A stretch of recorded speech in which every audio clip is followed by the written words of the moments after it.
I'd like to call the Tuesday, September 10th, fiscal year 2019-20 first public budget hearing special call meeting to order at 5:43 p.m. Roll call, Madam Clerk. Councilwoman Bailey? Here. Councilman Ross? Here. Councilman Maldonado? Here. Councilwoman Faircloth? Here. Vice Mayor Burgess? Here. Mayor Shelley? Here. Any additions, deletions, or deferrals? Seeing none. First order of business is the City of Homestead's proposed operation millage rate. Yes. The City of Homestead proposed operating millage rate is 5.9215 mils, which is the same as the previous year's millage rate, and the proposed voted debt millage rate is 0.4800 mils. The rollback rate millage rate is 5.524 mils. The proposed operating millage rate of 5.215 mils is 7.19% above the rollback rate of 5.5241 mils. And so I see here we have it. So we're going to discuss the millage rate and the proposed budget first, and then followed by the actual votes on each item. I believe the manager has a presentation, and then we'll take the item separately. Okay.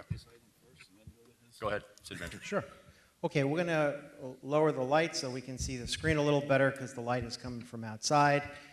This is our first budget hearing, and thank you for the opportunity. This is a boring budget, and it's an exciting time. It's a status quo budget, but it is a dynamic budget that brings us into the future as well. And I'd like to get through a lot of it. It is jam-packed with information. There's a whole lot of things here, but also there's been all kinds of stories and floating, well, I'm not going to call them lies, but floating misinformation. And I want to address all of it in here so that everybody sees exactly what's happening here, and we'll get right to it now. This proposed budget is part of a long-term strategy decided during the Great Recession. So even though we've had individual budgets each year, it's a long-term strategy, and this is one piece. Our philosophy of this budget is we're sticking to the plan because the plan is working well. And these are the results of the plan created by all of you, certainly Vice Mayor, Mayor, you've been here, Councilman Maldonado, right from the beginning when we started this, when the Great Recession began. And these are some of the outputs of the plan. No increase in the tax rate for over 10 years. Water rate and sewer rates are the lowest in Miami-Dade and Broward County. In fact, you go through every city in Miami-Dade and Broward County, you can't find one city that has lower water and sewer rates than we do. Our city bond rating has been upgraded by Standard & Poor's. We have healthy reserves. The city debt is low compared to other cities. Property values are rising. Our local economy is doing well with many stores and new developments. There's been no layoffs, no reductions in services, and we met our balanced budget goal 2 years ahead of schedule. But in order to understand how we got to these outputs and how we got to this strategy, I'd like to take you back in time to what everybody was facing, and that, I think, will remind everybody where we were and the decisions that had to be made. So here we go. Wall Street in crisis mode this morning. Lehman Brothers says it will file for Chapter 11 bankruptcy today. The Journal and the Times editorial on Monday morning, I would say, expressed relief that the Fed hadn't intervened. I'll tell you, none of the three of us looked at that as a positive event. We didn't know how bad it was going to be, but we knew it was bad. The Dow fell by 4.4% today, more than 500 points, the worst one-day point drop since 9/11. After Lehman, I remember I called my management team and said, you're going to see the worst week ever in the financial history of the United States. It was a huge liquidity problem. The bank interlending market was drying up. You know, any institution across the United States, Caterpillar, GM, Ford, Chrysler, Harley-Davidson, anybody whose existence depended on the ability of your customers to borrow or your ability to borrow, at that point, I think people thought that, you know, it was dire. We were a few days away from the ATMs not working. I could see the crisis spreading very, very quickly from Wall Street to Main Street. That week, one of the largest McDonald's franchisees in the country calls Ken Wilson, who's working for Hank Paulson in the Treasury, and literally says to him, I don't think I'm going to be able to make payroll next week. Think about that. And you might say, so why couldn't McDonald's do this? Well, guess what? They rely on Bank of America to roll their paper, and they're worried the Bank of America is not going to do it. The markets were affecting the real economy. The markets were closing down, people cutting back hiring, cutting back investing, cutting back spending to protect themselves, and you were looking at what looked like could be a Great Depression. I described it as an economic Pearl Harbor. The 1929 panic was nothing like this. The system had stopped. So we all remember what that was like, and when they said it impacted, went nationally and impacted Main Street. Well, Main Street, Homestead, this is what the impact was. Between 2008, if you counted up every single property in the city, its value was $4 billion. That's what we utilize in order to collect revenues by issuing a millage rate and assessing the properties, and we generate revenue that way. By the time we're in the middle of the recession, we dropped to $1.8 billion, and 55% of the value of the city evaporated, gone. So the dilemma was very simple. How do you keep the organization intact after the economy wipes out 55% of your city's property value? This wasn't just theoretical. This is not something we were just watching up on the TV. We were one of the worst hit cities in the entire country, one of the worst foreclosure rates in the entire country, and 55% of your value evaporated in 4 years.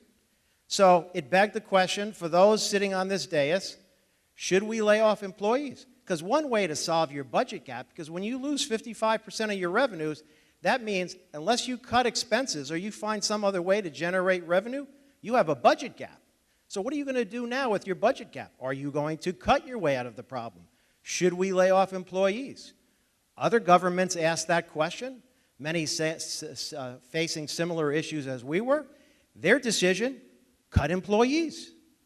Solve your problem on the back of the employees.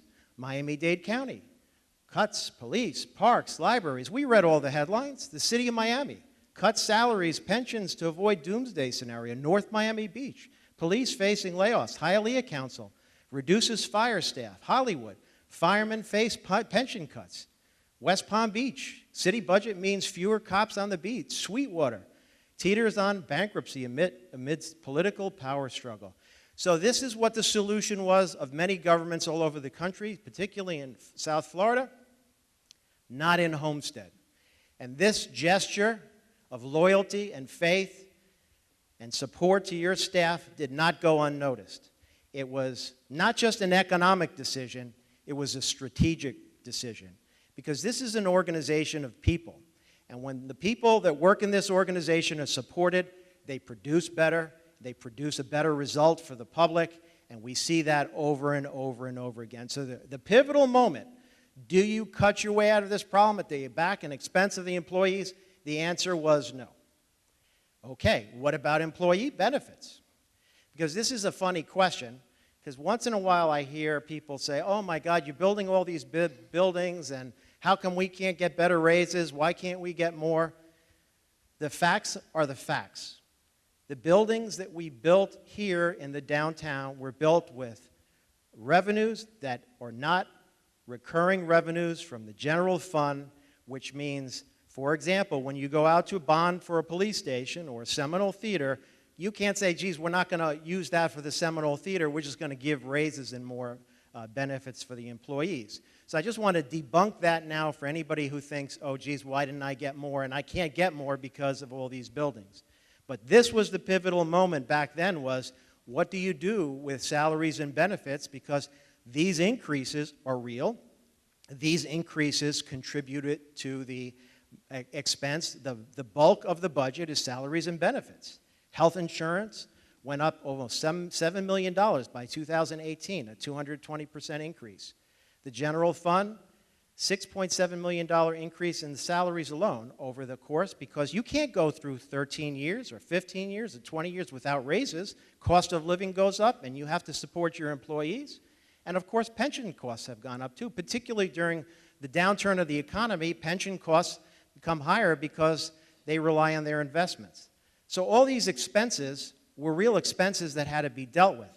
One way was to cut in one form or another, but then we went right back to the heart of the matter, which is these are the people that the public relies on, particularly during times of crisis. This just happened 2 weeks ago.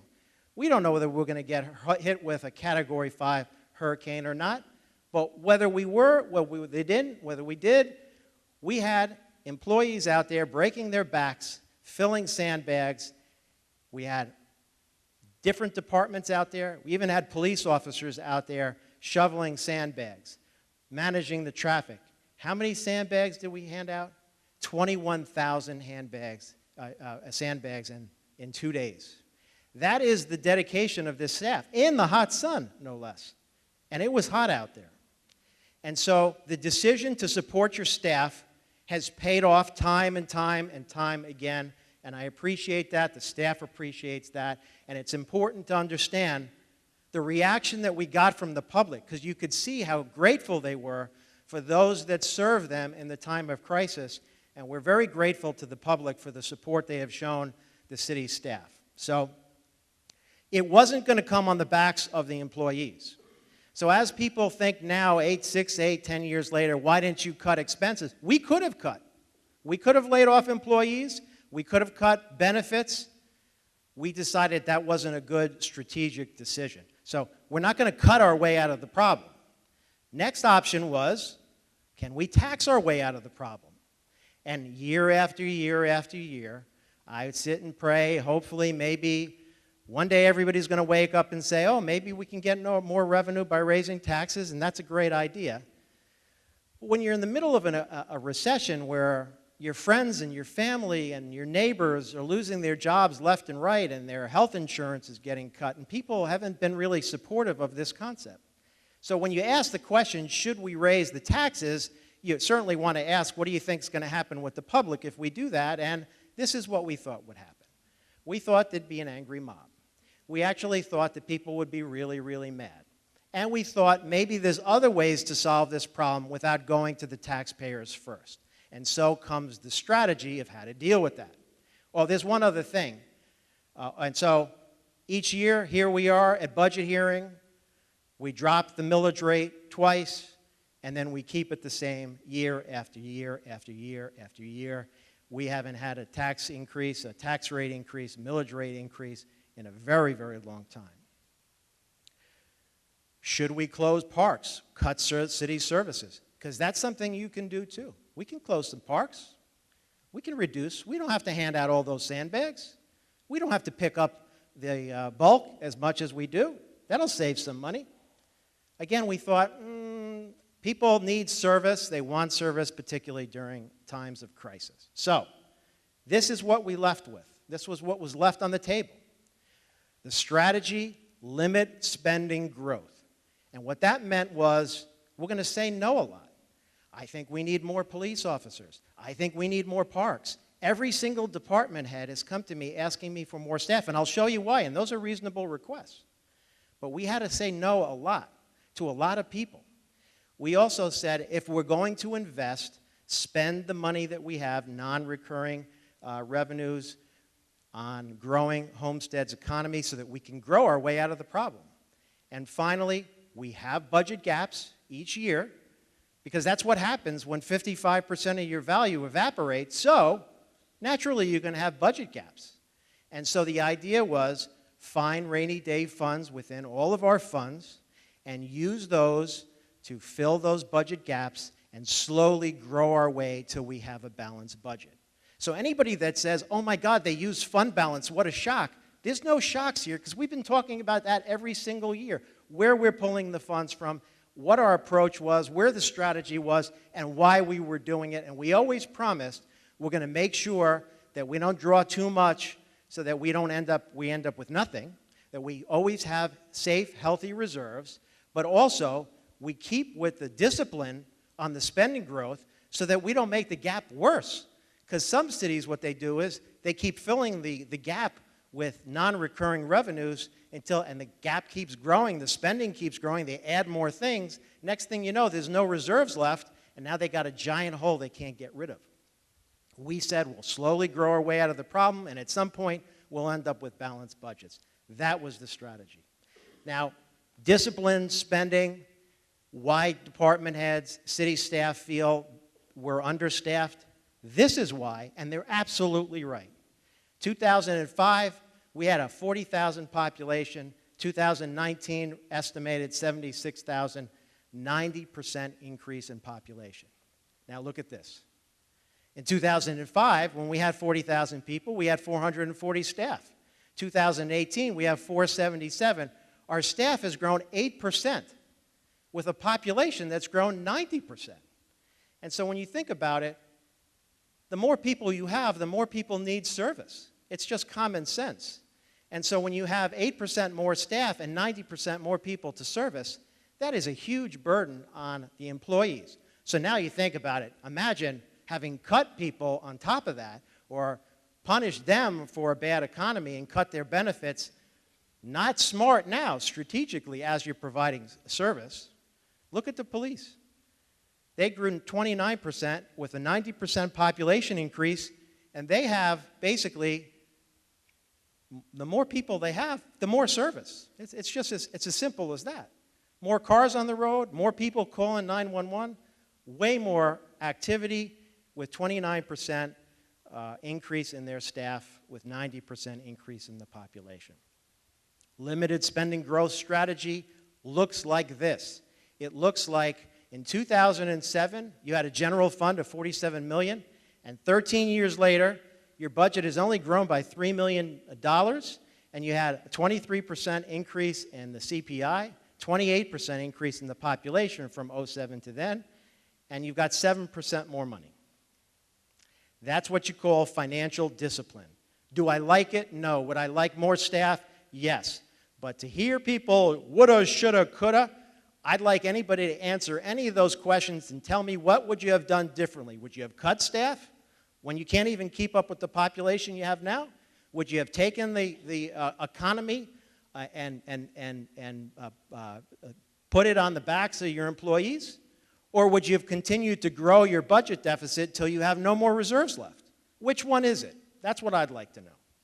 I've also heard a lot about debt, and I think I can now debunk this now once and for all, because numbers don't lie, and here are the numbers. What do we mean by debt, by the way?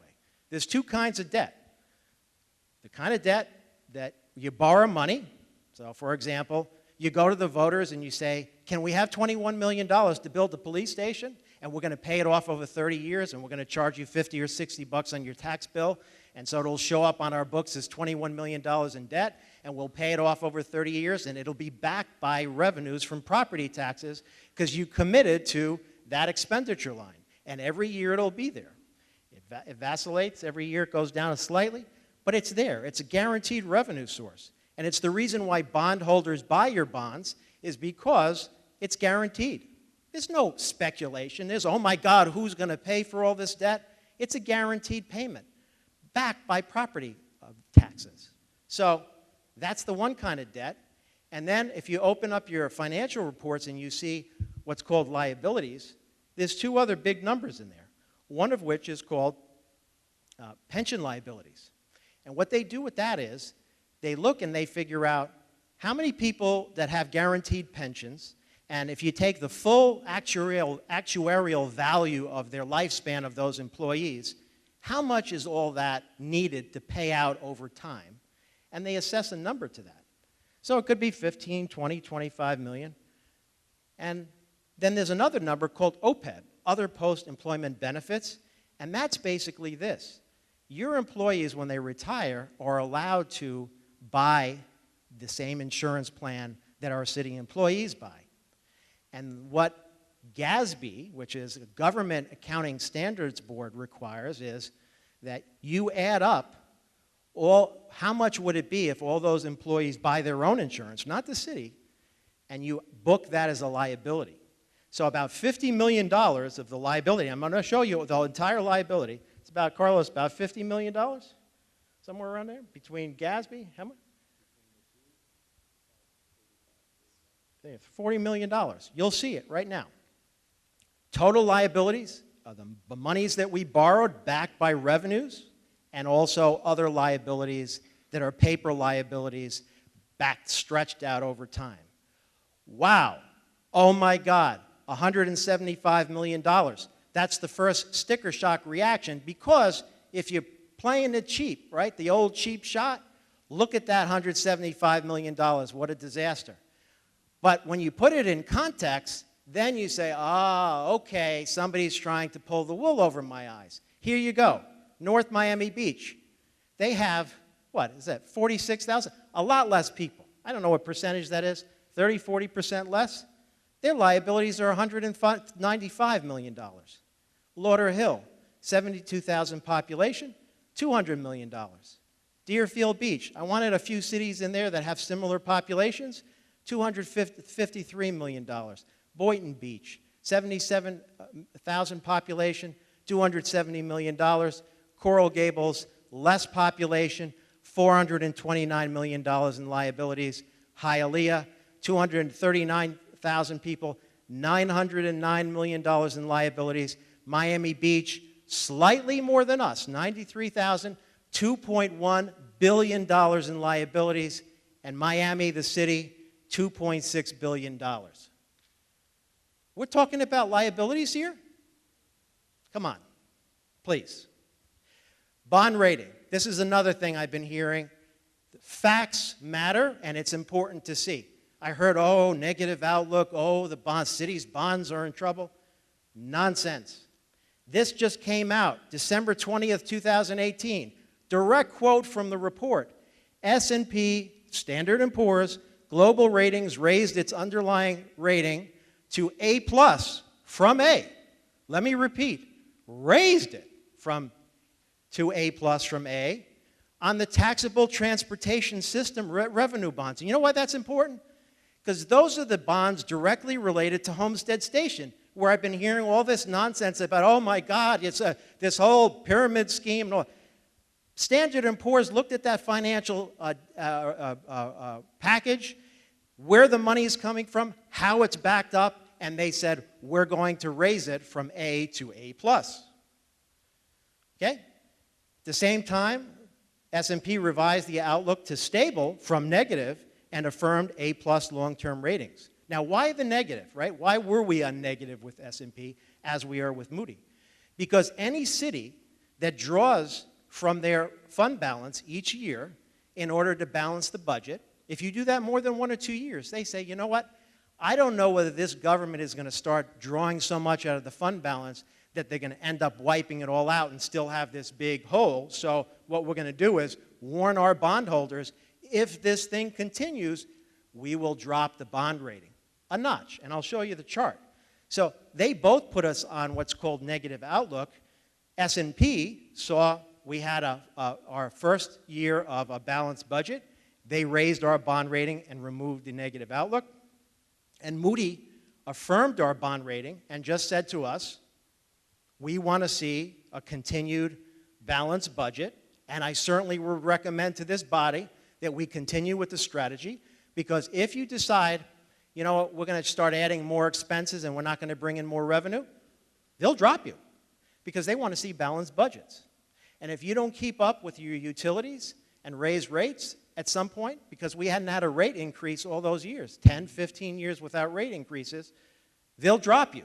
So it's called fiscal responsibility. They both knew what our strategy was, they understood it, and this is what the bond rating system looks like. Look at all the way down in the bottom, right? That's default. Notch, notch, notch. Then you go up again, because there's 3 bond rating agencies, Moody's, Standard & Poor's, and Fitch. We subscribe to 2. Most cities usually have either Moody's or Standard & Poor's. Some have Fitch. But you go up the line. So the worst one is default, right? And then the next one is in default with little prospect for recovery, the C's. And then you have the next notches up, substantial risk. And then you have the next notches up, highly speculative. And then you have, those are the B's. And then you have the BAs, and those are non-investment grade. And then you have the next notch with a lower medium grade. Oh, but where are we? The red circles, we're in upper medium grade. Okay, so our bonds, those are good bond ratings, and I'll tell you why. You're not Beverly Hills. I hate to break it to you. And the problem with bond ratings agencies are they look at your economy. They don't just look at, geez, is the Homestead economy better than it was 5 years ago? They look at what is the median income of your population. They look at what kind of companies do you have? What kind of tourism do you have? What kind of shopping malls do you have? What kind of regional commerce do you have? All of which, where are your property values? Because there's a big difference between a city of 70,000. You have cities of 70,000 in South Florida, like us, that we're at $3 billion valuation, and then you have others that are 8 with the same land mass and the same population. Moody's looks at that as well. So it's nobody's fault that you're at $3 billion valuation and some of your neighbors are at 8, but they take that into consideration, and that's why you're not at AAA, and that's not why you're at the higher tier. But for a city like yours, you're in really good shape. These are very good numbers. In fact, with S&P, you're one notch below high grade, AA minus. I hope that puts that to bed because the facts matter. Fund balance. Oh my God, they drew all the fund balance. We have nothing. We're going bankrupt. It's a house of cards. It's a disaster. I'll tell you what, let's look at S&P on fund balance. December 20th, 2018, quote, in our opinion, Homestead's liquidity is very strong, with total government available cash at 66.7% of total government fund expenditures and 11.1 times government debt service in 2017. In our view, the city has strong access to external liquidity if necessary. What about Moody's? Quote, Homestead has a very healthy financial position, which is strong with respect to the assigned rating of AA3.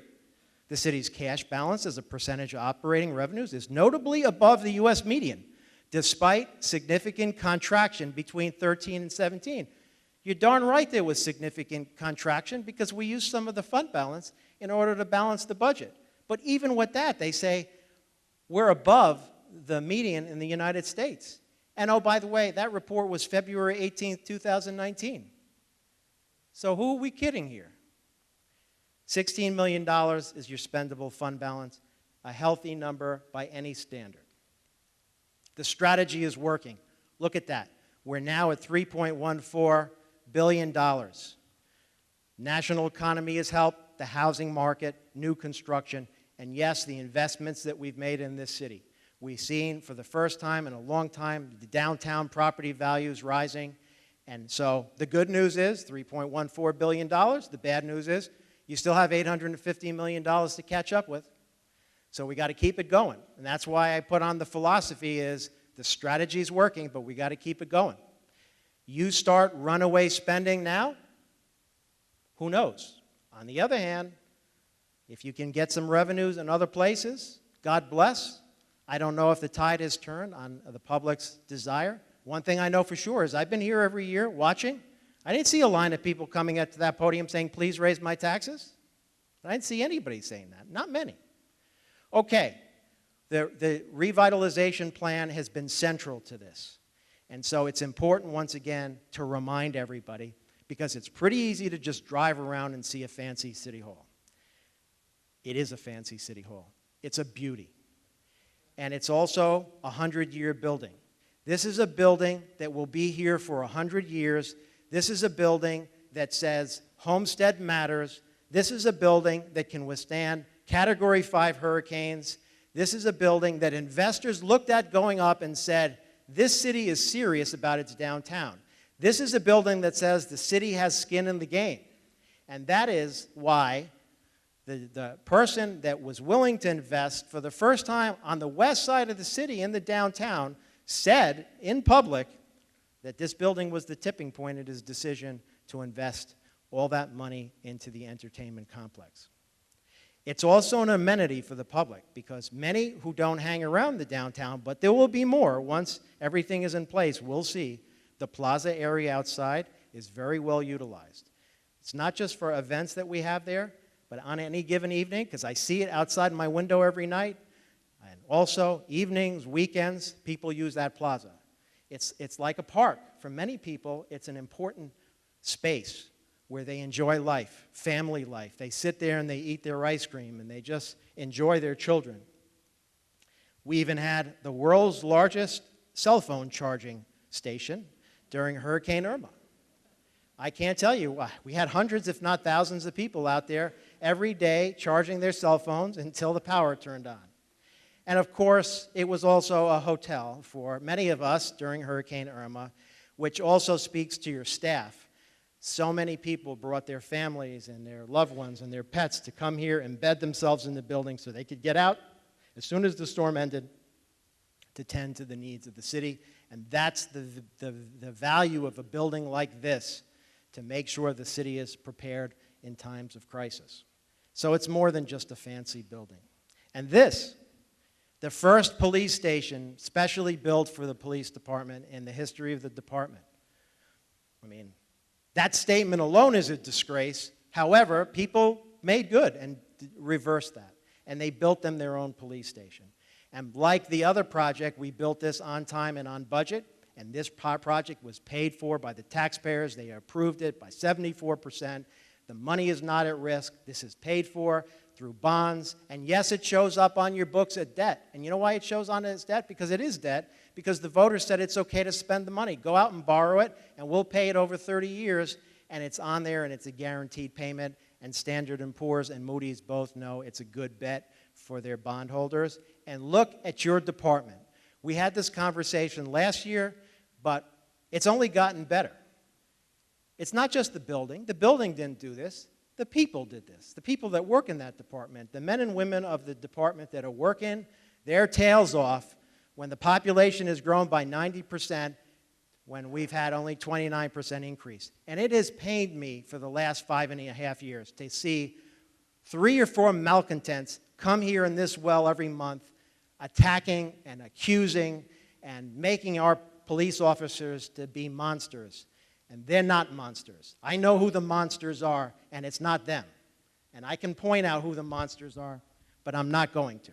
Not tonight, anyway. I might in the future, because I'm only so much more I can sit here and watch people falsely accused and attacked when they're out there risking their lives every day and protecting this city. And look at this.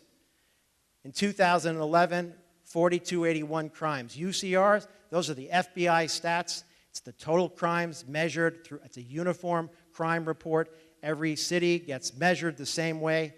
This department, the leadership of Chief Roll, his command staff, and every person that works in that department reduced crime by 30%. The reason we don't have 2019 is because 2019 is not done. But your latest number shows not only have you reduced crime by 30%, but in the history of Chief Roll, he's been chief now for 20 years. 1998, the crimes were 4,294. We're now at 2,996. The fewest crimes in his history as chief of police. So to sit here and listen to a handful of malcontents tar his reputation, diminish him, is a disgrace. But I will say this, Chief, God bless, because you don't put up with the nonsense, you ignore the negativity, and you stay positive. You're always smiling, you're always doing the right thing, you're a kind, decent man. And I will tell you, I will be here always to protect you. I've got your back, and the public does too, because they know what you're doing.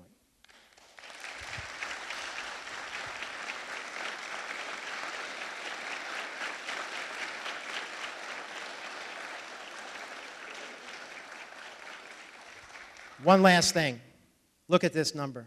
1995, we had 3,636 crimes with a population of 23,190. Today, we've got 3 times the population, and we have the lowest crime in 23 years. We had the first time that we went under 3,000. And so they had a third the population, and they had more crime by a lot. So whatever you're doing over there, it's working. And so thank you all, because we notice you all. We know what you're doing, and we're very grateful to all of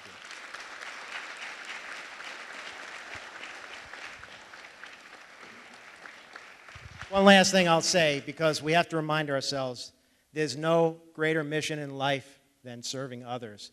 And we know what you do. We know the suffering that your family faces each day as you leave those homes, knowing what kind of risk you face.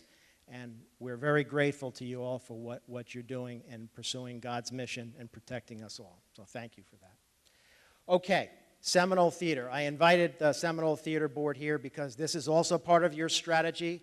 And the voters, by the way, what's funny about the voters is when we tried to sell these bond issues, we went out there and talked to the public about what the strategy was. The people on the east side were even more supportive than the people on the west side of investing on the west side, which had been neglected all these years. Because you ask yourself the question, how often did we make major investments onto the west side of the city? How long did the downtown sit with nothing? No public investment, no private investment. Two cities, right? The east side and the west side.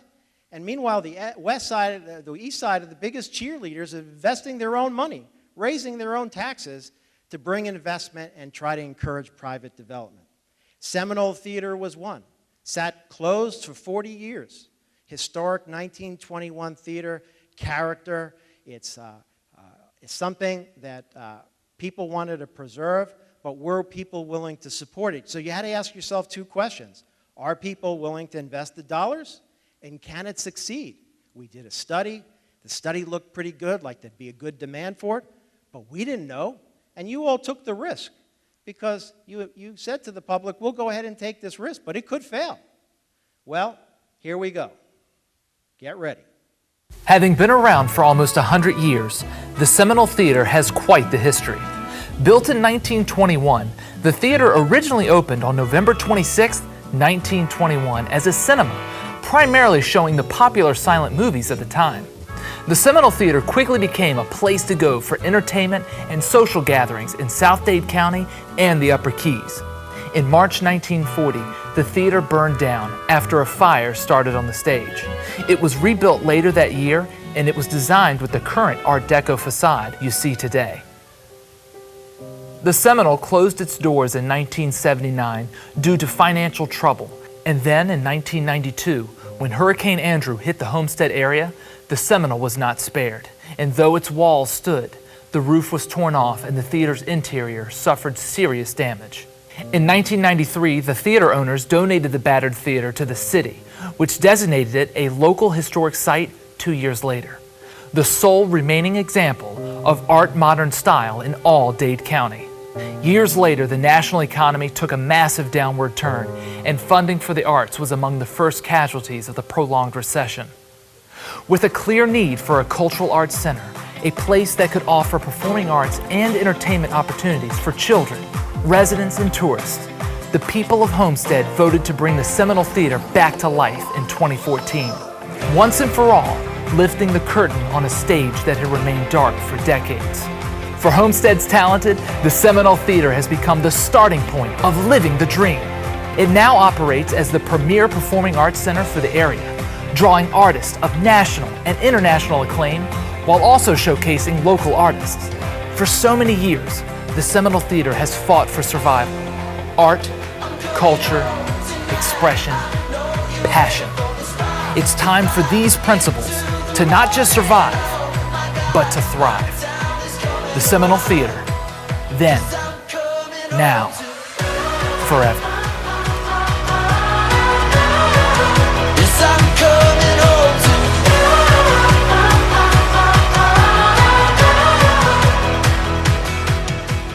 So I'm amazed every week, every month we see new features, different things. It's everything. It's plays and it's musicals and it's concerts and it's church services and it's yoga and it's art and it's everything. Graduations. It just keeps on coming. But we asked this question when we did the study. My God, it's only about 450 seats. How is this thing going to sustain itself? How many people can you possibly cram in there? What have we been open now? 3.5 years, somewhere around there? How many people you think have sat in those chairs? Take a guess. I'll make it easy for you. 85,000. 85,000 people. And there's a reason for that. Number one, your leadership, the support of the public, people going to the shows, the Seminole Theater Board, which I'd like to invite here because what I wanted to do is present Mickey, Mickey was the executive director of the theater. He's off to bigger and better things. We can present him with something. But I would like Linda, if you don't mind, coming up on his behalf. And also, is Catherine here? We have a new director. Is Catherine here? Okay, we have a new director, and hopefully she will carry on the great works of Mickey. But we would like to thank you all for all of your efforts in making this theater a tremendous success. And come on down.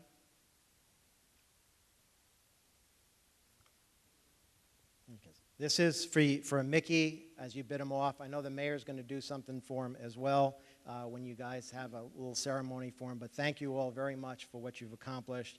Your board has done a tremendous job at continuing the energy and making sure that the programs are diverse, that the whole community is serviced with the kind of programming. There's something for everybody there. Your love and your passion and your dedication has been incredible, and we're very grateful for everything that you all have done. So thank you very much. Thank you so much. You want to say a few words? Go.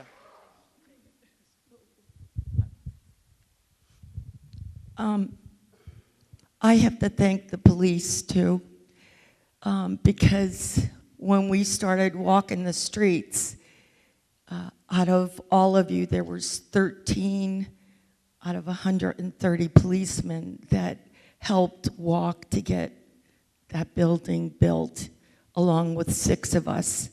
One of our members had just had a double lung transplant. So that's what you call about the passion and the love that the people who helped do this in this community. I can't even begin to tell you the nights that we walked and sweated, and you guys helped so much. So if the police station is built and the Seminole Theater is built, it's because of this community. And it's because of these people believed in the fact that it was going to be built, and because this man came and helped us build it, helped us fulfill the dream. If you build it, they will come. It's been the plight on my back for 22 years. And I'm sorry I'm emotional about it, but it definitely is a dedication to all of you and to all the people that service this community. And thank you so much.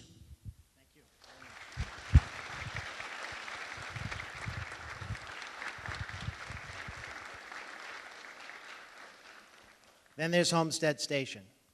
Seminole Theater, by the way, built on time, on budget. Everything is backed by the revenue bonds. No questions about how it's going to get paid.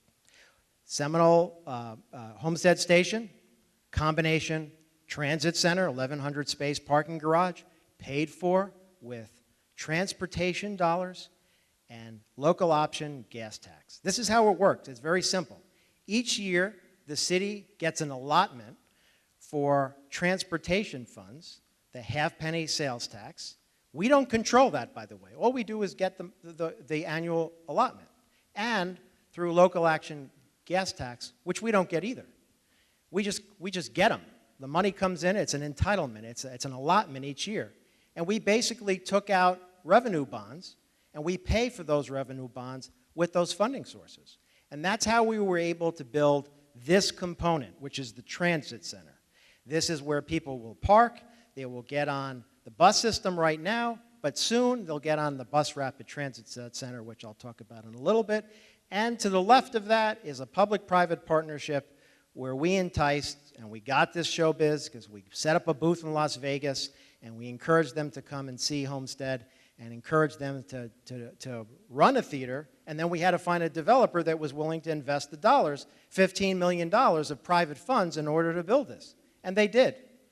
And so they've been off there doing their thing. We had the big groundbreaking, seems like yesterday, and here we are.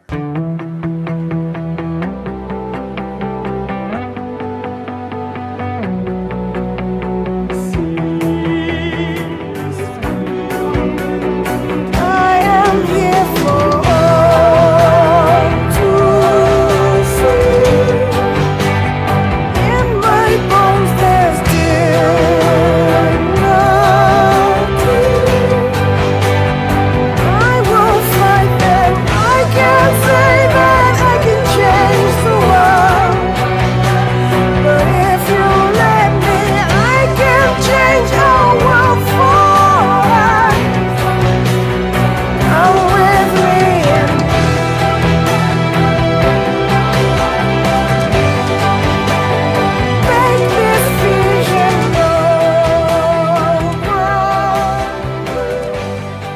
Coming at the end of October, I'll say a little more about this other than say to remind you all I haven't come back to you for $1 extra for this. I haven't asked you, please, we're over budget. I haven't said we're delayed. On time, on budget, like all our other projects.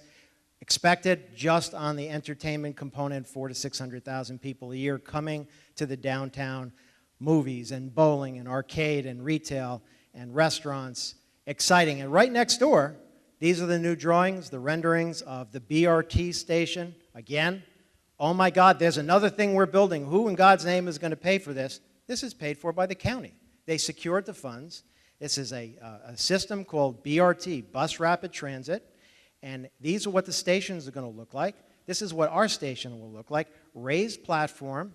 The vehicle is on wheels, but it presents like a light rail. The doors, center doors will swing open. You'll buy your tickets on the platform. You'll get on, you'll hop on, and you'll have the right-of-way. All the intersections will turn green as you're riding. It will reduce the transit times by 30 to 40% to get you to Dadeland Station. Construction starts, according to the county, in January. Don't hold me to that because I don't control that, but that's what they're saying. And that's what it looks like, and it is going to be an awesome part of the downtown strategy, rapid transit in the downtown right there at a Homestead Station. Cybrarium. Oh, they changed the name. What happened? Cybrarium, 3 letters. As you know, we've been negotiating with the county. It's taken way too long. The patent laws basically say, trademark laws say, first to market wins, and an IT company called Cybrary was first to the market, even though we were first in our application. So we've changed 3 letters. The concept's the same. The project's the same. 4-story building, currently under construction, in phases. First 2 floors, well, what we're building now is we're going to build the whole 4-story building. 2 floors will be fit out and ready in October, 24,000 square feet. So I'll show you what's inside. The second 2 floors will be shell space. And when we get the outside investment to finish off the 2 floors, that's when we'll spend it. I promise you all I would never overcommit you. I would only bring you what we felt we had the funding sources from. These funding sources primarily come from HUD. And so, yes, more debt. Debt. Oh my God, where are you going to pay from? You're going to pay it from community development block grant entitlements that come in each year. So you borrow the money and you pay it down off year with federal money, grant money. So you can build this, you can spend the money on this, and I'll show you why this is important. You know why it's important. Or you can spend it on something else. You all decided to spend it on this after we went through and met with 40 or 50 different organizations, and everybody said the same thing. We want this. And that's why the decision was made, because they want this. Why do they want this? Because it'd be the first of its kind. Because what it does is it takes, on the west side of the city, the newest technology. It takes virtual reality and it applies it in an educational and entertaining format so that kids, particularly those who don't have access to this, if you're a rich kid in this country, you can go to Best Buy tomorrow and buy this equipment. But a lot of kids in this city don't have that same ability. And you can go in there when this thing is open with the best and greatest technology where you can go into a whole different world, where you can be transformed into the human body and learn about biology, or you can learn about chemistry, or you can go to the ancient times and learn about history. You can fly around the world and see what the rest of the world looks like, just in the virtual reality cube at the Cybrarium. But we'll also have books, because the kids told us they wanted books, and we're going to have lots of books.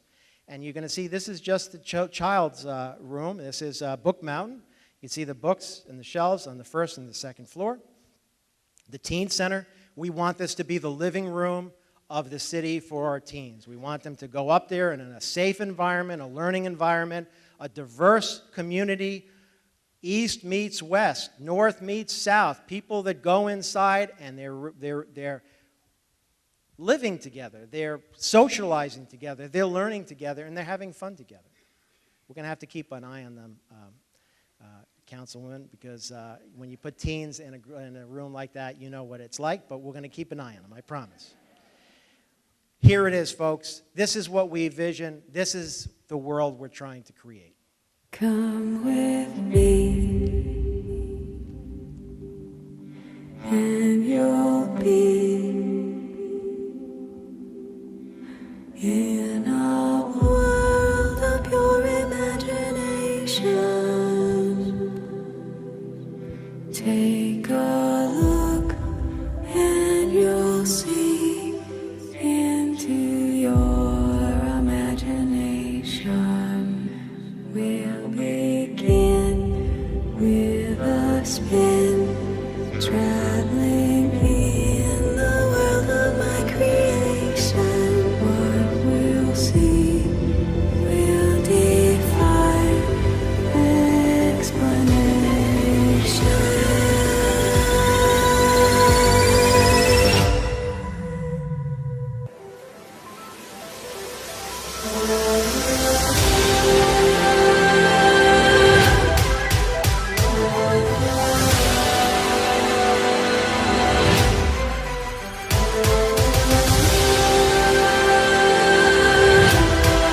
Pure imagination. Well, what limits us, right? Usually it's not imagination, it's economics. It's availability of resources. And we provide those resources and hope we take the talented, the creative, the people who want to learn, that are thirsty for knowledge, to give them the resources that they need. The sky is the limit. And what kind of geniuses, what kind of superstars we incubate in the Cybrarium, I don't know. All I know is what we've been doing over there at that Seminole Theater, and I see kids going in there all the time, being on that stage, and they didn't have the opportunity until you put up the money through the voters and said, let's give them a shot, and we did. That's Cybrarium. Paid for by CDBG primarily, and CRA funds, and some other grants that we're trying to achieve. Under construction. This we've been talking about for a while. We couldn't get started because we needed the lot outside until the parking garage was done, Losner Park. We're at 100% construction drawings. We're working on bid documents. This will be out in another month on the streets, and we'll start construction. Well, we'll bring it to you for final approval, paid for by park impact fees. What does that mean? It means that developers come in, they get approval to build things, and they have to pay a fee so that we can use it to build amenities for our parks. And that money will be used to pay for this. We're not going to the taxpayers and say, give us a whole bunch of money to build this. Be park impact fees. And what a beautiful, spectacular attraction to top off the rest of the projects. A regional attraction, a place where you can go. Certainly Friday and Saturday nights, before or after the movie. Maybe you take in a restaurant, outdoor dining, overlooking a beautiful fountain, musical fountain, lights, maybe some fire, a big band shell, nice large grass area, landscaping, beautiful first-class amenities, and we think this is the playground all the way to the right there. This is where people will gather, and it will be another exciting part of the downtown. And finally, partnership with Miami-Dade College. Oh, there's another building. Oh my God, how are they going to pay for all these buildings? You know who's paying for this building? Miami-Dade College. $36 million building. We made an offer to them. We'll give you the land across the street from the City Hall if you build something like this. 4-story building, student center, entrepreneurship center. Why do we want this? Well, number one, this is kind of the gateway into the downtown. And we have a beautiful building here. We'd like to see it framed with another beautiful building. But most importantly, 15,000 students on that campus. They drive in, they go do their thing, and they leave. We don't see them for the most part. We want to see them. We want to integrate them into the downtown. We want them to spend some money, maybe on movies, maybe going to the Cybrary. We want to see the critical mass that downtowns expect. And college kids are an important part of a downtown and the critical mass. Kudos to Dr. Jacobs and Miami-Dade College for going out there and securing the funding. It was very difficult for them to do. They did it, and we've closed on the property. They have a very tight construction schedule. This is real, this is happening, and we're really excited about that as well. So, that's what these buildings are all about. That's how they're paid for. And what they do is they provide amenities to the city. They bring the city together. They provide opportunity to those who don't have opportunity. They generate jobs. They raise property values because all of a sudden now you have a real downtown with things people want to do. And so when people are looking to where should I move to, well, now they know they have a place where they can spend their money here without having to drive up 30, 40 minutes away to the shopping malls and other places. That's what that is about. And thank you all for supporting this because we had a very ambitious program. We laid it out, and we've made a lot of promises, and we've stuck to all of them. I'm going to roll through this really quickly. This is the budget that's before you. No millage rate increase, no reductions in city services, no layoffs, no use of reserves. You have a maximum allowable rate of 10. So next year, if you all decide, geez, you want to give me a 10, I'll take the 10. But I don't know if people are going to like you for doing that. Got a rollback rate of 5.524. You've got a current millage rate of 5.9215. And the adopted tentatively millage rate is 5.9215. So that's what you tentatively adopted. So you can't increase it at this point, but you can reduce it, although I certainly wouldn't recommend you do that. We went through this chart already. And by the way, all this fuss we're talking about at taxes, for every dollar that you spend on property taxes, only 29 cents goes to the city. Your values, this is just a chart we used. The ad valorem tax revenues, you can see they're slowly inching back up. Our general fund is $50.4 million. The bulk of that, 31%, is ad valorem revenue, so you can see there's a bunch of other funding sources there. But most importantly, second year in a row, appropriation of fund balance, 0. General fund expenses, 54% goes to police, so that's the largest chunk. And by the way, the amount of money that it costs to fund that police department, we don't even generate that in property taxes. You don't generate enough money from your property taxes just to even fund your police department. Thanks for all those other revenues, because without them, you'd really have trouble. Your budget here goes from 47, almost 48 million to 50.4. It's a 5.2% increase. Your major changes, like I mentioned before, primarily their wages, 3% COLA, which was negotiated with the unions. Police pension costs have gone up. We have some capital projects, a very small amount, 2 new building inspectors, elections, and the new inspectors we've been paying for from a private company, but with a lot of changes with that private company, it turned out to be cheaper to do it this way. That's why we're bringing them in-house. Elections this year, $250,000. Annual road and sidewalk projects, $224,000, and health insurance went up $178,000. But now, of course, last year we had significant reductions in the health care costs, which I know you all remember, because that was a major way that we were able to close our budget gap. And I know some people are having some growing pains with the change. What we did was to try to find a plan that kept people intact as best as we could between the primary plan and gap insurance. And so what we're seeing is some growing pains and the paperwork, and there's other things that are an inconvenience, and we feel people's pain. We saved a tremendous amount of money, and we're able to prevent people from having to pay hundreds of dollars and more per pay period to pay for the extra costs that we've incurred over the years. Individual council requests, very small this year. We have a request to increase MLK breakfast by $3,000, Military Appreciation Day, to move it from the CRA to the general fund, $15,000. Committees increase the Southwest Advisory Committee from $10,000 to $20,000, eliminate the Homestead Community Image Committee, and then that brings the balance of those changes to $18,000. So unless there's an objection, but if you have an objection, let me know after. We're almost done here. There's a whole list of CIP projects, which you have in your books. They're also online, and that represents $19 million. Our enterprise funds represent $103 million of the budget, 65% of which is the electric utility.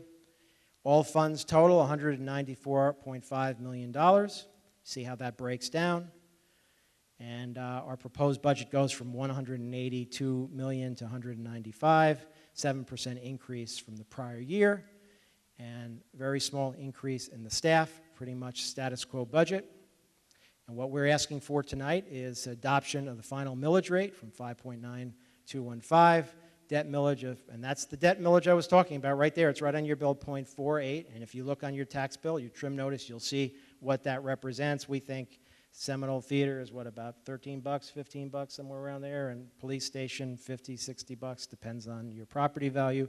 But you've been paying that since the approval, and adopt the final fiscal year capital improvement plan. And if you want to see the budget yourself, go online. You can get it. It's all on there. Feel free to call us if you have questions. Anybody from the public that sees this or anything about this presentation, I'm happy to answer any questions have. We have another presentation on the 25th. Vice Mayor, I'd be happy to reproduce this whole presentation again if you'd like, since it was only, what, an hour and a half or something like that. Recapping, this is what you produced. This is what your strategy produced. That's pretty darn good considering what you were facing, and you should all be proud of yourselves for what the results are. And I have one more thing, and then I'll take questions.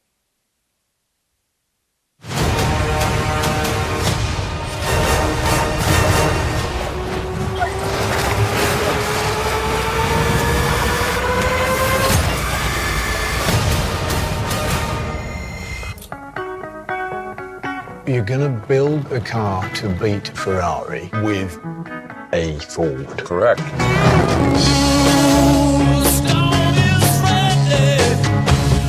And how long did you tell them that you needed? 200, 300 years? 90 days.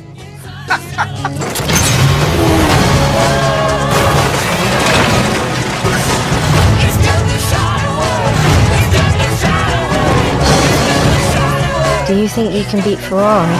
I can try. We're lighter, we're faster. And that don't work, we're nastier. We're gonna make history. You got to be miles away from here, Bodon. Where is she? Follow that North Star. Easy now. I'm gonna be free or die.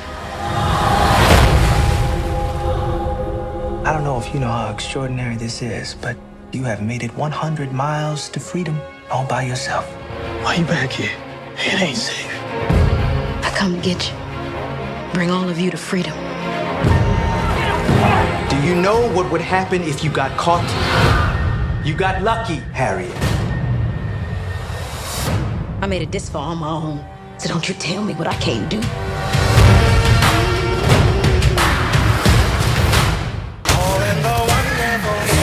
This is a whole new thing. You got to have eyes in the back of your head. What in the Sam Hill?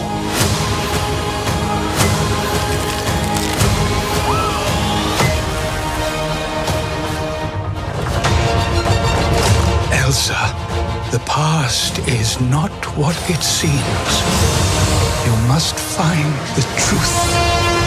Go north, across the enchanted lands, and into the unknown. But be careful. We have always feared Elsa's powers were too much for this world. Now we must hope they are enough.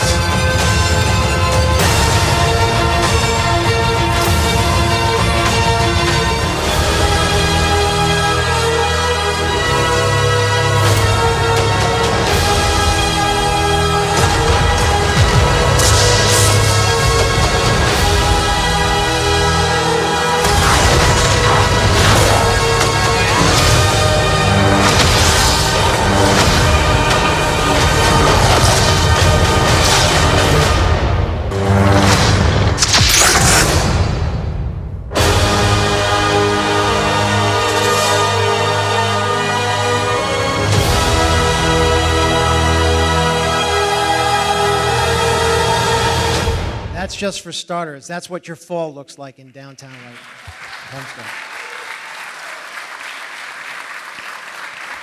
Save the date. Save the date, October 26th. We're going to have a giant celebration to open the theater up. October 26th is the grand opening. We're going to go and tour the theater. We're going to celebrate the downtown. 27th, the theater opens officially for business. Garage will be open. We'll park in the garage. We're going to have all kinds of surprises for people.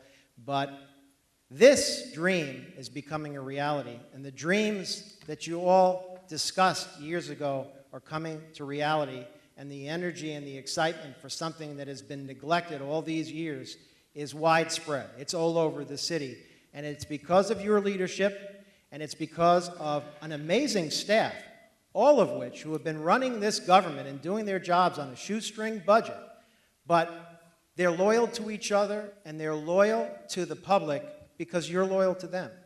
And everything that you see here is their accomplishment just as much as anybody else's. So for those of staff that are here, I thank you all from the bottom of my heart because you've made miracles happen.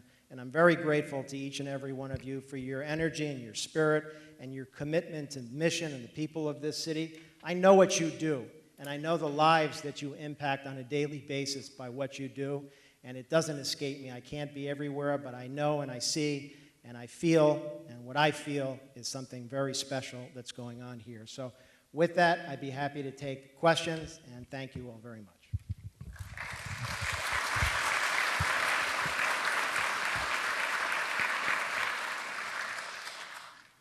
City Attorney, question as far as process from this point forward.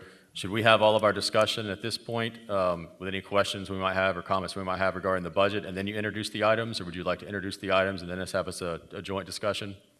We have to approve the millage before we approve the budget. If you'd like, I can read each resolution into the record first. You can have a joint discussion, and we can take a vote on the millage and then vote on Is that the will of the body? Yeah, let's go ahead and do it that way.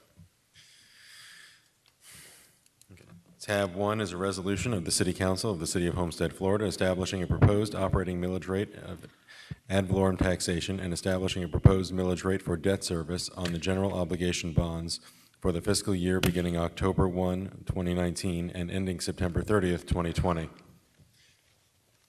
Tab 2 is the first reading of an ordinance of the City of Homestead, Florida, adopting the budget for each of the several funds and departments of the city for the fiscal year beginning October 1, 2019 and ending September 30th, 2020, approving capital improvement plan, providing for repealer, severability, and an effective date. Any questions or comments from my fellow colleagues on tab 1 or tab 2?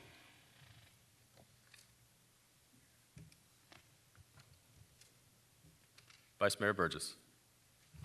Thank you. Well, I think everybody knows where I stand on this millage rate, and I will be a no vote again tonight because while status quo may be good for some cities, it's not good enough for Homestead. And I remember sitting up here last year at the budget hearing and hearing everybody talk about how we needed more police officers, we needed more help in every department, and we needed to enhance our parks. And this millage rate that we're about to vote on tonight does none of that for the city. Doesn't add one police officer, doesn't give the Parks Department one more dollar, doesn't give HR a dollar, doesn't give the Planning and Zoning Department a dollar, doesn't give anybody a dollar.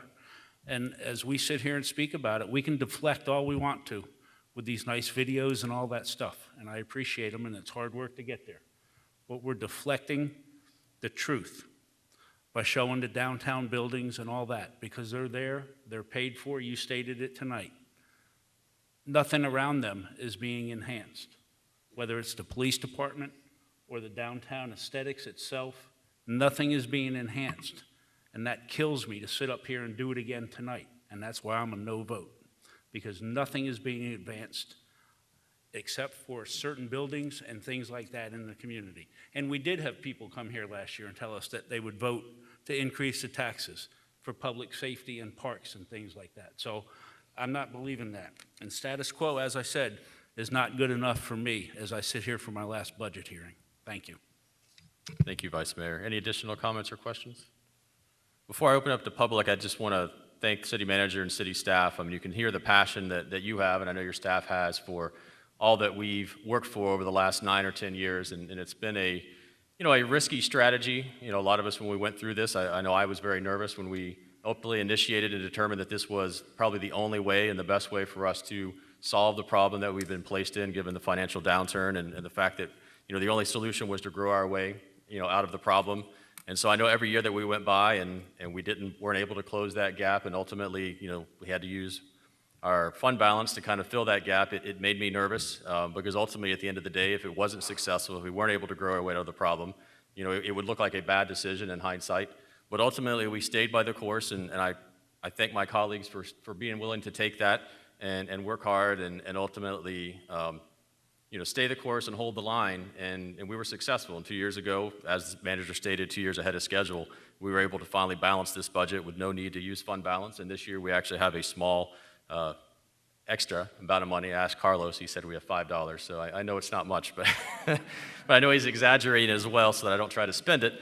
But at the end of the day, I think that that's impressive that we have hopefully turned that corner, and barring any natural disasters or additional downturn or something to that effect, our plan has worked, and ultimately we've been able to get to where we needed to get to with everybody, including our staff, including the employees, and everybody working together and everybody sacrificing to kind of dig our way out of that hole. And so I'm very appreciative, and again, the passion that you have and your staff has to execute that plan that we as policymakers came up with was evident during that presentation. So thank you very much for that and for putting it on and for being an implement of our policies. And then as far as the vice mayor goes, I know we had that discussion last year a little bit about, what do we do? Do we raise taxes so that we can provide more police officers, maybe additional amenities, more, to kind of take that next step forward? And in my position then, and my position still is now, have not been a fan of raising taxes. I wanted to focus first on trying to dig our way out of the hole, which I think we have now done. This is 2 years in a row. Hopefully we go for 3 years next year. And then it's for us as a council to have that discussion going forward. Do we want to raise taxes? Do you want to ask the voters, do they want their taxes raised? And I think that's a whole line of questions and discussions that we need to have. We had the discussion last year about having some public forums and some workshops and things. I know that that's already being scheduled for the following year, for next year, because I do think ultimately it's going to be a citywide decision that we all need to have. And as many of us are campaigning right now, that discussion can be had. You can have those. You're going to get a feel for the people. That's one thing I love about election years, is that you are directly going door to door. You're hearing from the people. You're hearing what they want. Is that something that they're asking for? And we'll have a good discussion going forward into next year's budget cycle. Councilman Maldonado. All right, thank you, Mayor. Kind of repeating what you said, Mayor Shelley. We stuck to this plan, which was worked on for how many years has it been since we said that? Do you recall? If the city recalls and everyone recalls, we had a visioning session when the city manager came on board, and this council. We had and Scott Payne, which was one of the leaders of the Florida League of Cities, helped us walk through charrettes and help us to understand what was the vision that this council had. Those who are here now and those who were just with us within that time of from 2009. And across the board, we said the same thing. Safety was the #1 priority. Education was a priority. The quality of life was a priority. And the downtown Homestead was a priority because the citizens of Homestead, and I would say one of the old, I'm not that old, but the old school Homestead said, we cannot forget the west side of Homestead. Well, Homestead is one because, yes, we were starting to divide east and west, and it seemed like the west side was being left behind. And so collectively, we made a decision to work on a plan, to work on a vision, and what is going to be that vision to make sure that Homestead is moving forward. I told and thought a lot, understanding growing up here in Homestead and understanding, why did we have all these great jobs that were over here? Why were we just a bedroom community? I recall when I was an inspector for the Section 8 program after Hurricane Andrew, and I saw all the families, again, growing up here, all the families from the base and friends that moved away from here. And the city changed, and that's pretty much the time where I moved from Homestead to Cutler Ridge, Cutler Bay, but not that far.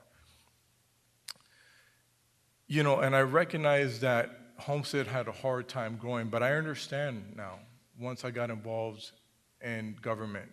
understanding what is the economy for Miami-Dade County and why we were just a bedroom community. You know what I would always say was like, you know what, it's hard to fathom, to understand that we're the second oldest city in Miami-Dade County, but yet we were farther from those who were established after us. What were those factors? And we have to understand the economy of Miami-Dade County, where the Port of Miami, the Port Airport, trade and tourism is really the economy of Miami-Dade County. And unfortunately, we can't have an airport here, or we can't have a port here, so we don't have that same economy as Miami-Dade County, so we ended up being a bedroom community.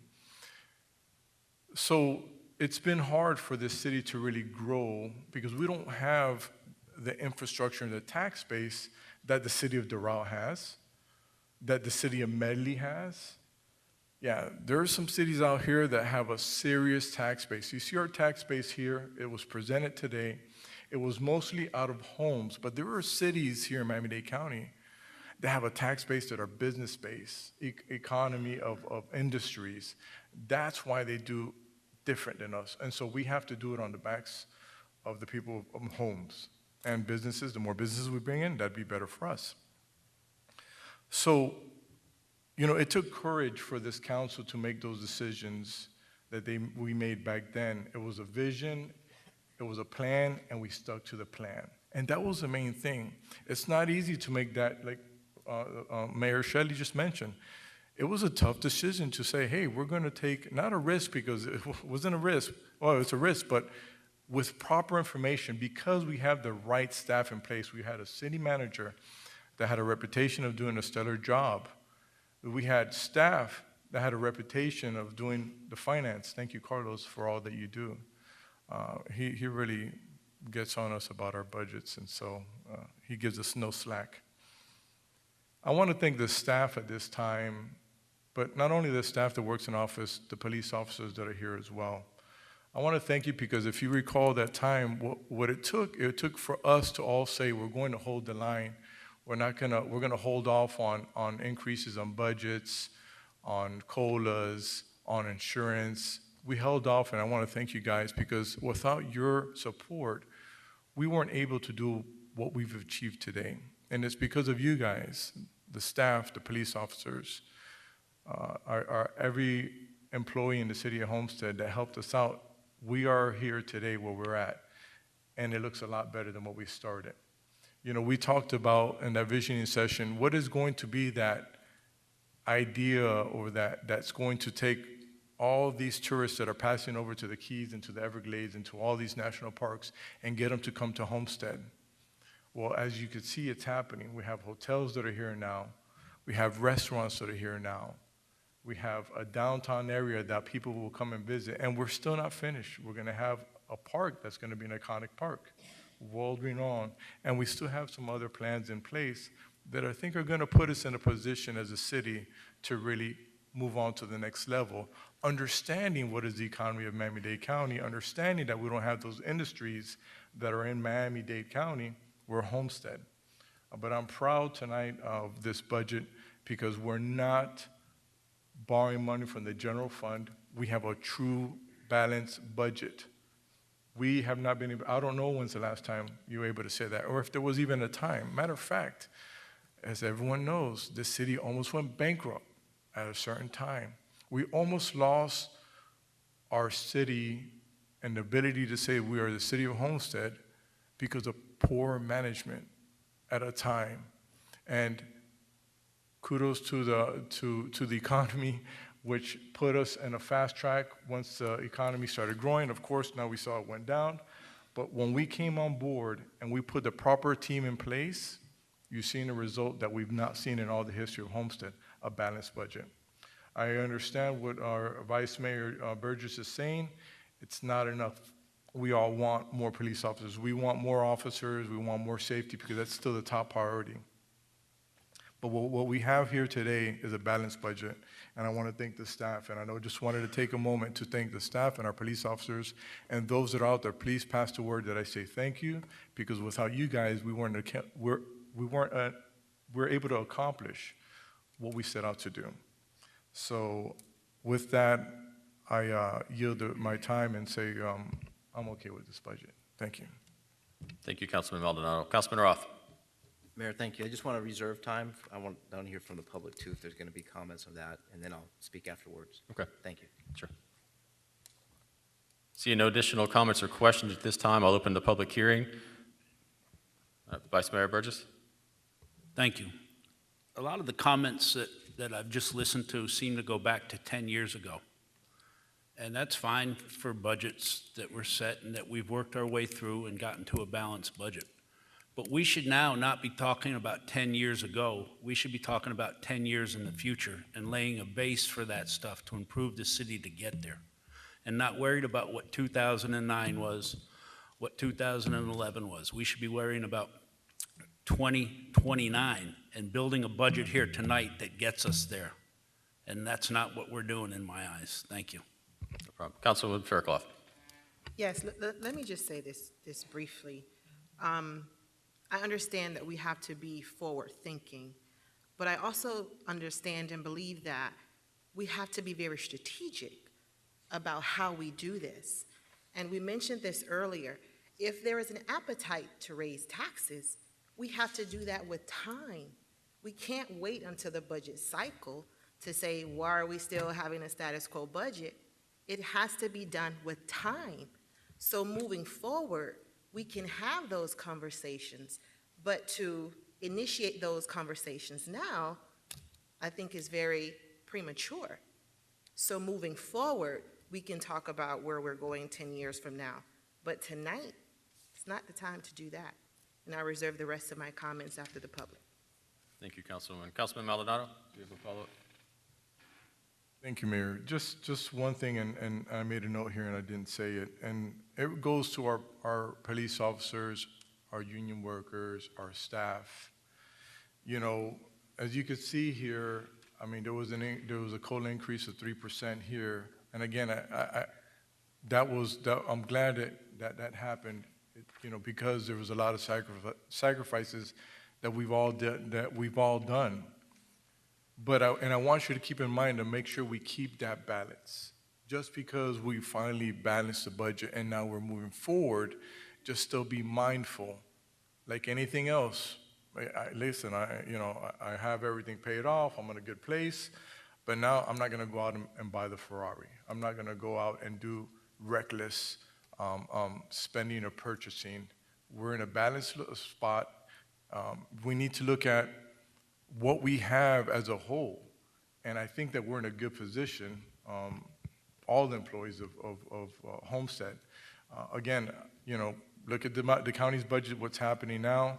Yes, they're getting some police officers, but there's a lot of other things that are being cut as well. So just for the staff, again, just to keep in mind, keep the balance. That's all I want to say. Thank you. Thank you. Vice Mayor, one last time, and then we'll go to public comment. Yep, thank you. Thank you, Mayor. No, I just wanted to say that my esteemed colleague here referenced doing things with a process, and this isn't the time to do it. But last year when we sat here almost a year ago to the day, I thought the process had started. And I thought that process was going to be carried forward, and we would see the fruit of that process started back last year when we all sat here and discussed what we thought needed to be done and how we knew that a balanced budget was a great thing, but that next year we needed to do better. So I thought the process had been started until we got to the final step this year. Thank you. I'm going to go ahead and open it up to the public hearing. This is a public hearing. Please, if you'd like to make a comment on the budget, come up and state your name and address for the record. You'll have 3 minutes.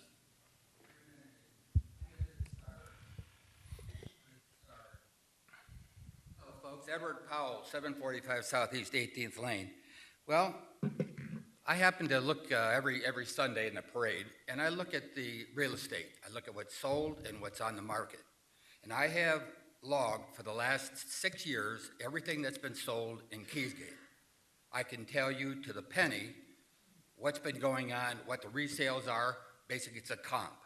And I can tell you, look at your tax bill, over the last years, you know what saved us? It wasn't that we didn't raise taxes, we raised debt by bonds. What saved us was the assessed value of the county and all the properties. Not only that, but we went from 50,000 to 70,000 units. Well, at one point, as those came online, they were taxed. So you didn't put into the accounting what that effect had of the new housing as it went on from 12 to 14 to 15 to 16. So you've got a couple of things happening. You've got the assessed value is going up, and look at it right now. Look at your tax bill. Last year you were talking about you wanted to raise it $100. Hey, what's $100, Mr. Roth? It's $100, no big deal. Mr. Burgess said, we got a tremendous deal. We got the best deal going. The values were way down from where they were 10 years ago. We should tax everybody. What a super deal. Well, look at your tax bill.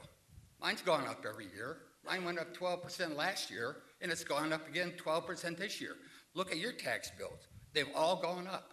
You know why? Because your assessed values are up, because the housing is up. That's what's done it. The other thing, I look at a proposed budget. I see it 180 million, and at the end of the year, it's 230. Now, wait a minute. We start at 180. We wind up at 230. Where does this $40 million come from if it doesn't come from the reserve someplace? What's the budget this year? The budget this year was, what, 182? What is it so far? 230, 240? Every month, you hit the budget. So what you propose is basically a wish, a wag, a wild-ass guess. Because every month you add to it. And when you get done, it's not 190, it's 240, 250.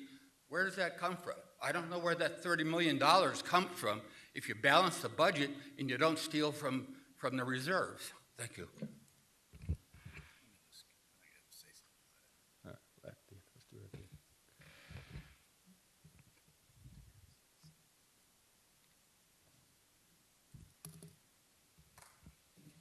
My name is Carrie Black. I'm the CEO of the South Dade Chamber of Commerce located at 47 North Chrome Avenue, right across the street from Losner Park. And speaking on behalf of just the business community at large, we want to thank this committee. We want to thank the city manager. The vision that you have had over the last 10 years has helped us tremendously in luring in or attracting other businesses. I'm running late today because I was talking to yet another developer who's very interested in what we have going inside the city of Homestead. And yes, we do represent all of Deep South Dade, including the Redland. But I will tell you that Homestead is the hot spot. Not all eyes are on Homestead, but many eyes are on Homestead and what we have to offer, and it's because we have vision. And every good business owner knows that when we have to grow, if we have a great product, you know what? We have to raise prices, or we can raise prices. Running our government the way it's been run inside the city of Homestead is in many ways just like running a business. In order to have growth, we have to take risks. In order to have growth, we have to make sure that there are certain things in play. In order to have growth, sometimes we have to go out and get a loan in order to do that. But being fiscally fit is extremely important. And from our perspective, this leadership has demonstrated fiscal fitness, and we do appreciate that as well, because it helps us to grow our businesses, and it helps us as a chamber to attract other businesses, developers. We're talking about businesses who want to hire 200, 300 people with full-time jobs and full benefits. This is something that we haven't been able to offer very often. What CRA is doing and what you're doing in downtown Homestead, it is a huge benefit, and we look forward to working with this city government in the future and helping to bring better, bigger businesses as well. It's wonderful that we can be able to offer them BRT. Business owners recognize that BRT is the sound, fiscally fit way to advance our businesses, getting us back up to Miami when we have to go up there. When I was on my way down this afternoon and hitting all that traffic. So we just want to encourage to continue vision. That's extremely important.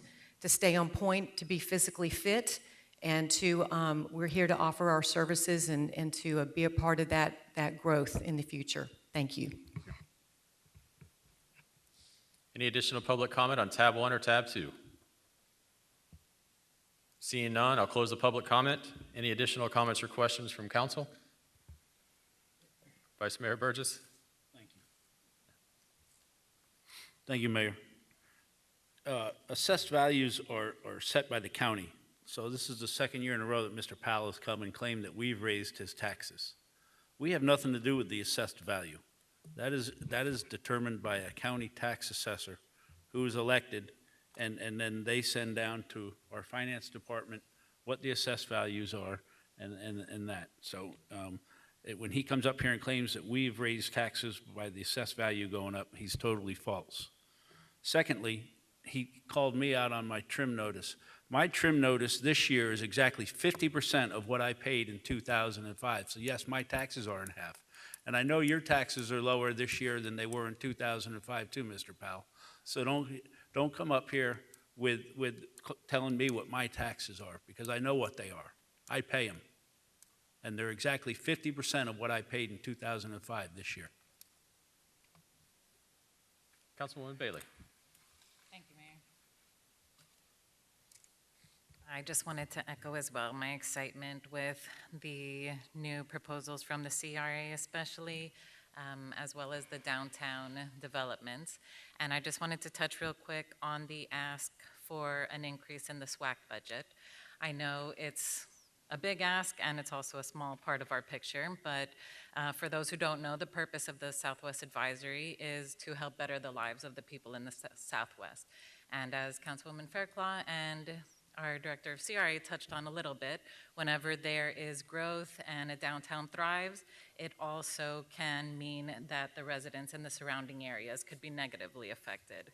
So one of the things that we wanted to do is, of course, be proactive. We have a very devoted group of members on our board, and we have accomplished a lot these last 2 years, but we are looking to make sure, like I said, to be proactive and in an effort to continue going above and beyond for our area. So I really appreciate everybody considering adding that. Thank you, Mayor.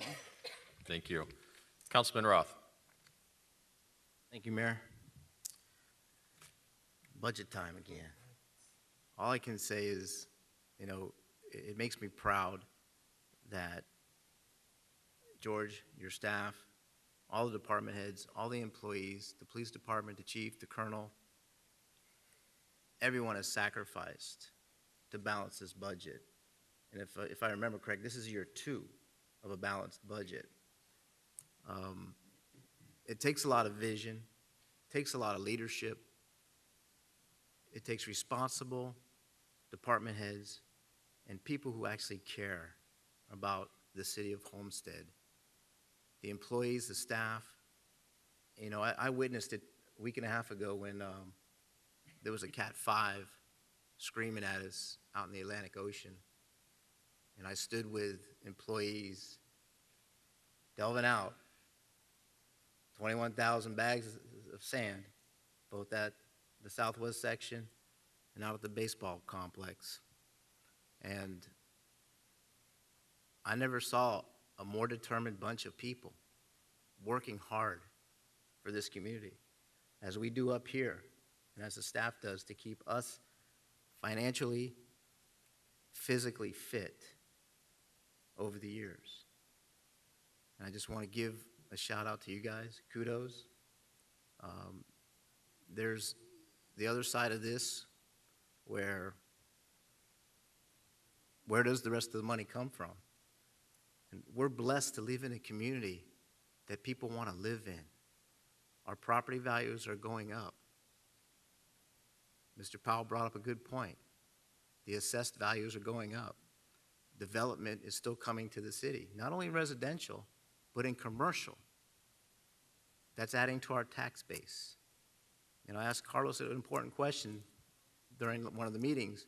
If we raise the millage rate from 5.9 to 6.1, what does that really increase the revenues to the city? And it's a really small amount. It was only $400,000 or so that was the estimate. We do got to look at additional resources for the city. There's a lot more to come. Downtown revitalization is entering stage 3, phase 3. And it wouldn't have been possible without the support, not only of our staff, our police department, our departments, our management, but the support of our community as well. And I'm just proud to say that I've been a part of this, and I look to continue to be a part of this, working with you, George, the staff, as we go into the future. So thank you for everything you guys have done. Thank you very much. Thank you, Mayor. Thank you, Councilman. Councilwoman Fairclough. Yes, thank you, Mayor. I'm going to say this in love. For the last couple of months, it's been very difficult to be a leader and an elected official. There's a lot that is being said in the community. I know it's an election cycle. It's almost as if we're up here and we don't know what we're doing. The decisions that we're making are not in the best interest of this community. And I'm glad, Mr. Manager, that you debunked a lot of that tonight. I've wanted to say a lot, but I know sometimes I have to bridle my tongue, and I know you can understand that, Bishop, to bridle your tongue. So I haven't said anything. It's been my job to just focus on the mission, focus on our purpose, and that is what we've done, and I know that is what you've done. So all of that, our bond rating has decreased. We're making all these grandiose buildings. Stop. It's not true. And that presentation tonight explained all of that. There has been disciplined spending. Show me a perfect city. Show me. Doesn't happen. In leadership, you're going to make decisions that not everyone's going to be happy about. There are organizations where employees will be upset. I can tell you a lot of teachers in my school that may be upset. But guess what? Focus on the mission. And that is what you're doing, City Manager. We will never make a decision, staff, that is not in your best interest. We have your backs. The City Manager have your backs. We may not be popular with all the unions. We may not make decisions that is popular to all the unions, but we have to make a decision that is in the best interest of this entire community, not just a particular department. So I'm proud of the work that we've done. I'm proud of the work that we've done to revitalize our downtown. Successful communities have thriving downtowns, and that is what we're creating. And thank you for stewarding that work, City Manager. Thank you for the work that you do, staff. And I cannot dismiss the work that we do up here. I love my team. I stand by every decision that we make. So no one in this community, no one in this election cycle will diminish the hard work that we do, not just from this dais, but out in the community. It takes more than just intellect and skill sets. Are you connecting with the people? Are you out there meeting them where they are? Well, we're doing that. And don't let anybody tell you that you're not.